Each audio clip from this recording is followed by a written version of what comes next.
Sejumlah lembaga survei semakin gencar merilis hasil survei elektabilitas atau tingkat keterpilihan bakal calon presiden terbaru jelang periode pendaftaran Capres dan Cawapres yang akan berakhir pada Rabu 25 Oktober 2023. Prabowo sudah resmi mengumumkan Gibran sebagai Cawapres pada Minggu 22 Oktober 2023. Pasangan ini akan bertarung dengan Ganjar Mahfud dan Anies Caimin.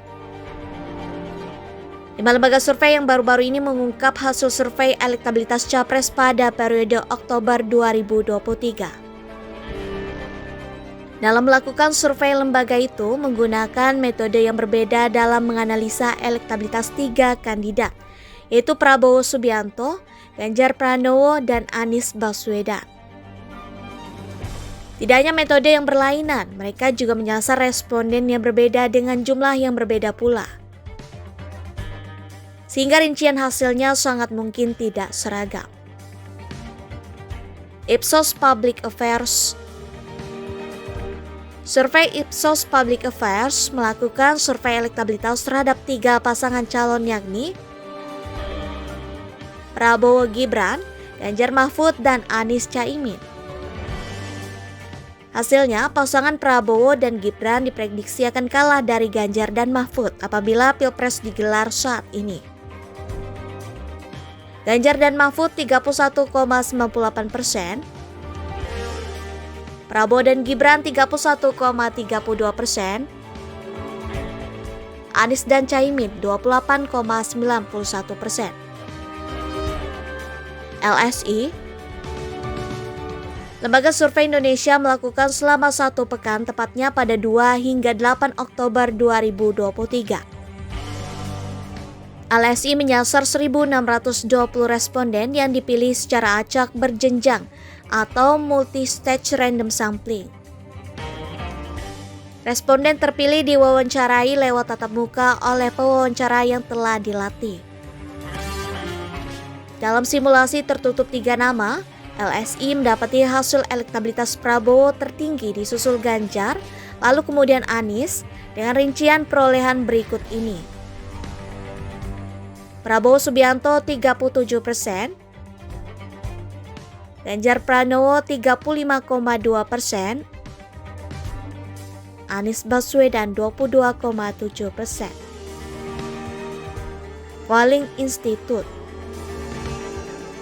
Kemudian, survei Polling Institute selama 3 hari, yaitu pada 1 hingga 3 Oktober dilakukan dengan menyasar 1.206 responden berusia 17 tahun atau sudah menikah yang dipilih melalui teknik random digit dialing RDD.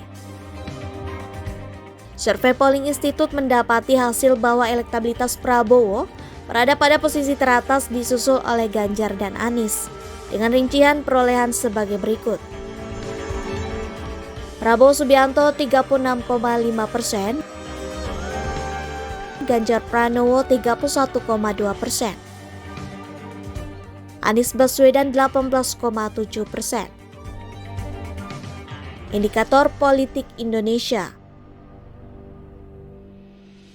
Berdasarkan hasil survei Indikator Politik Indonesia, Prabowo dan Gibran menjadi pasangan Capres dan Cawapres dengan elektabilitas paling tinggi jika pemilu dilakukan saat ini. Mereka meraih dukungan dari 37,5% responden dalam simulasi 3 nama. Ganjar dan Mahfud berada di urutan selanjutnya lantaran mendapatkan suara dari 32,2% responden. Sementara Anies dan Muhaimin berada di posisi ketiga dengan elektabilitas sebesar 22,7%. Sebagai informasi, indikator melakukan survei dengan metode multi-stage random sampling melalui wawancara tatap muka terhadap 1.200 responden di seluruh Indonesia pada 2 hingga 10 Oktober 2023. Poltreking Indonesia. Menurut hasil survei Poltreking Indonesia, Ganjar dan Mahfud menjadi pasangan Capres dan Cawapres dengan elektabilitas tertinggi. Persentase tercatat sebesar 31,6% dalam simulasi 3 nama. Meski berada di urutan pertama, Elektabilitas Ganjar dan Mahfud hanya selisih tipis dengan Prabowo dan Gibran yang menempati posisi selanjutnya. Tercatat Prabowo dan Gibran berhasil meraih dukungan dari 30,7% responden. Sementara Anies dan Muhaimin masih berada di posisi terakhir dibandingkan dua pasangan capres dan cawapres lainnya. Keduanya terpantau mencatatkan elektabilitas sebesar 18,4%.